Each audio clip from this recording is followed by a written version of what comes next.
Hey guys, what's going on? This is Tyler, and today I'm bringing you part 3 of What If Gohan Went Majin, because you guys actually smashed the like button and actually surpassed the like goal. Now, I'm going to need you guys to do me a favor and do that again, but get this video to 850 likes. I know we can do it, and part 4 won't come out until we hit 850 likes, so be sure to hit the like button. Anyways, let's start our video out with the intro. Like the rings, like I'm Sonic.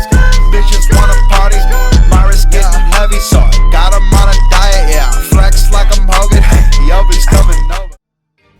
Beerus would wake up about some Super Saiyan God and would hear about this Goku guy and how he can be the Super Saiyan God, or might have some intel about him. Anyways, Whis would then tell Beerus that Goku is dead, but he is at King Kai's place. Beerus would make his way, and like in the original, would fight and body Goku, and would realize that Goku has no information or intel about the Super Saiyan God. And so, he goes to a place where there's actually Saiyans, and that is when he gets the idea of going to planet Earth, and he would make his way towards planet Earth. Anyways, Goku would then realize that Beerus has great power that even surpasses all the Z fighters, and so Goku would then alert the Z fighters, more specifically Gohan and Vegeta, since he knows that Gohan and Vegeta are the two strongest on Earth and could probably keep a low profile without making anyone panic, because remember, it is Bulma's birthday party after all. Anyways, Gohan and Vegeta would then prepare to stall Beerus so that Beerus doesn't try and destroy the planet, and the stalling does actually work when Beerus arrives on Earth, but Beerus would then eventually just get agitated that he doesn't have any intel about the Super Saiyan God, and he's going to take his frustration out on planet Earth, and so Universe 7 has no other choice but to combat Beerus. And Piccolo, everyone else except for Gohan and Vegeta, really gets beaten down. So Android 18, Tien, Master Roshi, Krillin, all of them get bodied by Beerus. However, Gohan and Vegeta are the only ones standing up against Beerus, and they decide to go full power. At that point, Vegeta would then unleash his mystic form, and a white mystical aura would emerge around him. Vegeta's getting ready to fight Beerus. Gohan would then bulk up, and it would be apparent that Gohan is actually in the Super Saiyan Rage state. And it's actually apparent that Gohan, over the course of the 4-year gap between after the Buu saga and before Battle of Gods, that Gohan's actually been training to control this form. And now Gohan is able to have access to this form. Anyways, Mystic Vegeta and Super Saiyan Rage Gohan would then combine their power and efforts to try and combat Beerus, and it actually pushes Beerus to use even more power than he did in canon, but it's still not enough to beat Beerus, and Beerus would make quick work of them.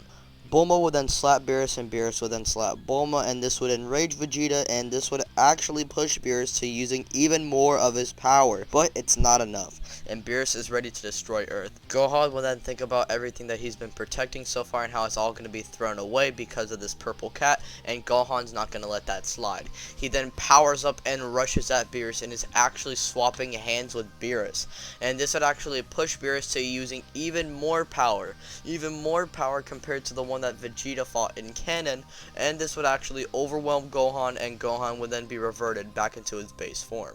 Beerus is then ready to destroy planet Earth until Gohan has an idea, and that is to use the Earth's Dragon Balls to try and gain some intel about the Super Saiyan God to satisfy Beerus. Gohan's first wish is to learn more about the Super Saiyan God, and Shenron would tell everyone in the Bulma's yacht that the Super Saiyan God can be summoned by a ritual with 6 pure-hearted Saiyans joining hands. Gohan would then use the second wish to revive Goku so that they can get enough Saiyans, and at that point Goku would accept being revived, as it is a big emergency after all, and Goku would instant transmission home. Everyone is happy, but that happy moment is cut short by Beerus saying to hurry up. The 5 Saiyans join hands, and Goku would glow in a blue light. It appears that he's gotten stronger, but it isn't enough to fight Beerus, and it's no Super Saiyan God. The Saiyans would then realize that they miscounted, and they need one more Saiyan. And yes, like in the original, Videl reveals she's pregnant and Gohan is happy, but Beerus would then cut that happy moment saying hurry up or he's destroying the planet. Anyways, like in the original, Goku, Vegeta, Goten, Trunks, Gohan, and Videl with Pan would form the Super Saiyan God, and Goku would glow in a red light. It appears that Goku is actually in the Super Saiyan God state and is going to fight Beerus like in canon. I know people wanted Gohan to become a Super Saiyan God, but I feel like Goku needs a way to catch up in power, and Gohan actually will get his moment soon, but it's not going to be right now. Anyways, like in the original, Goku would scrap with Beerus, and this would actually put the universe at stake, and Goku would actually satisfy Beerus, and Beerus would decide to spare Earth as he was satisfied with the Super Saiyan God, and the arc would then conclude. Before we go into the ROF arc, I want to go over a few things. Now, Vegeta, I believe, would want to train with Whis, but this wouldn't mean Gohan would slacken his training like in the original. This Gohan realizes that he needs to train even harder and go even further beyond if he's going to fight threats that are as strong as Beerus or as scary scary as him. Anyways, Gohan and Piccolo would just go into the time chamber every day when Gohan gets off work, and after his training sessions with Piccolo, he would spend time with Videl and Pan. Even at times, Piccolo would actually assist Gohan by watching Pan, and Gohan and Videl would be doing some other things such as shopping. Anyways, we can finally start the ROF arc, so let's begin.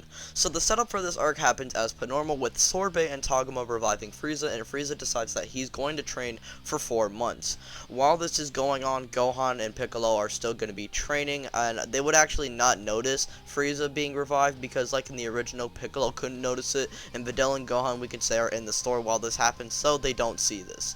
Anyways, Frieza would then train for 4 months, as Gohan and Piccolo would be doing the same, and Goku and Vegeta would be doing the same. We then have a 4-month time skip. Frieza arrives with his forces and is ready to attack Earth. Gohan and Piccolo are currently training together, and so they would sense Frieza and his goons. Gohan this time would be in his fighting gi and not in that tracksuit. Now Gohan and Piccolo would fly to Frieza and his forces and arrive first actually. Eventually Krillin, Master Roshi, Jaco, and Tien would arrive, and at that point Frieza would send all of his soldiers at Gohan and the Z Fighters, and Gohan and Piccolo alone would make quick work of Frieza's goons. At that point Frieza realizes that he needs to fight, and so he would transform into his final form.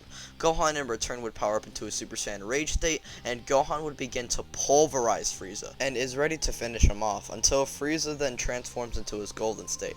Gohan would then power up a Kamehameha and fire it at Frieza as it seemingly ends him. However, Frieza in time managed to power up to his golden state, rendering the Kamehameha ineffective. Frieza would slowly pummel Gohan into his base form and knock him out cold, and at that point the Z fighters that are conscious wouldn't be strong enough to deal with Frieza, and so Frieza rises from the ground and gets ready to fire a death ball at the planet. Anyways, at that point, Goku and Vegeta would then arrive, and Goku would then knock the death ball out of Frieza's hands. This would enrage Frieza, and then Goku and Vegeta both power up into their Super Saiyan Blue state, ready to 2v1 Frieza. At that point, with Goku and Vegeta's teamwork, they're enough to beat Frieza, and the reason why they actually team up is because Goku sees his son beat to the ground and the planet at stake. And overall, the both of them are just overwhelmed with Frieza's nonsense, and they just want to eliminate him quickly. Anyways, Goku and Vegeta would then eliminate Frieza. There's no time reset do-over with Whis, and then we can move on to the Universe 6 saga. Now, we know that in the original, Gohan actually had a conference, and Gohan is still going to be training over the course of the Universe 6 arc, but he's still going to have that conference, and he's going to prioritize that over some tournament. And so, Gohan would decline the offer at the tournament and would actually say to move on to someone else, as Gohan actually has a conference. And so, the Universe 6 arc would actually play out the exact same way. However, when the Goku Black arc starts, things start to get a little different. Now, currently, Gohan and Piccolo are training at Kami's Lookout, and Trunks at this point would then arrive at the present timeline. He would then fight Goku as he looks similar to Goku Black, and then at that point, Goku and Trunks would actually have a serious spar. When Goku powers up into a Super Saiyan 3 state and knocks out Trunks, Gohan and Piccolo would then sense this, and they actually sense Goku powering up this much, so they want to go investigate just in case if Goku's in trouble. At that point, Goku Black arrives, at the same time Gohan arrives, and Gohan would actually make quick work of Goku Black rather than Goku doing it, and so Goku Black would then be brought back into the future timeline, and future Trunks would then see present Gohan. Trunks and Gohan, like in the original, get their alone time, and at that point Trunks would request Gohan to help him out as he was his old mentor after all. Gohan would then see Trunks basically look up to Gohan, and Gohan actually likes this, and he wants to help Trunks find peace in his life just like how he found peace to his own. Gohan would say how he's going to help Trunks bring peace to his own world, and he's going to help him defeat Goku Black. At that point, Trunks and Gohan get ready to go to the future, until Vegeta actually interrupts and would say that he wants to go along as well. He wants to basically pulverize Goku Black as he isn't a real Saiyan, and he did destroy his future wife after all, and this enrages him. Goku would then be tasked to go and check out this present Zamasu, and to see if he actually knows anything about this Goku Black guy.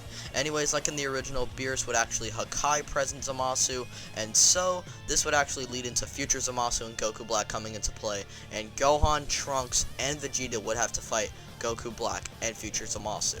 And Vegeta actually doesn't get stabbed by Goku Black or caught off guard like in this timeline. He actually bullies this Super Saiyan Rose Goku Black due to his Super Saiyan Blue form, but it's not just his normal Super Saiyan Blue form, it's combined with his potential Unleash. It's like some mystic blue state, I guess you could call it. Anyways, Vegeta would then pummel Goku Black as future Zamasu is being dealt with by Gohan and Trunks. At that point, Goku Black has no other choice but to adapt, and he would actually adapt and overwhelm Mystic Blue Vegeta. Anyways, Vegeta and Goku Black at the same time would then call their teammates to fall back, and at that point, future Zamasu, Gohan, and Trunks will then fall back to their allies. Vegeta, Trunks, and Gohan would then go back to the present timeline as Goku Black and Zamasu heal and recover their injuries, waiting for the present timeline fighters to strike back. Anyways, this is where we're going to be leaving things for now. What did you guys think of this part? Do you guys want part 4? If you guys want part 4, we have to get 800 likes. Yes, guys, I'm not kidding, 800 likes, or else no part 4. Anyways, with that out of the way, be sure to follow my Twitter and join my Discord if you're new, and if you guys want to interact with me and other YouTube creators. And with that out of the way, be sure to subscribe and hit the bell icon if you're new. And with that out of the way, ladies and gentlemen, I'm going to get up out of here. Peace out. Bye.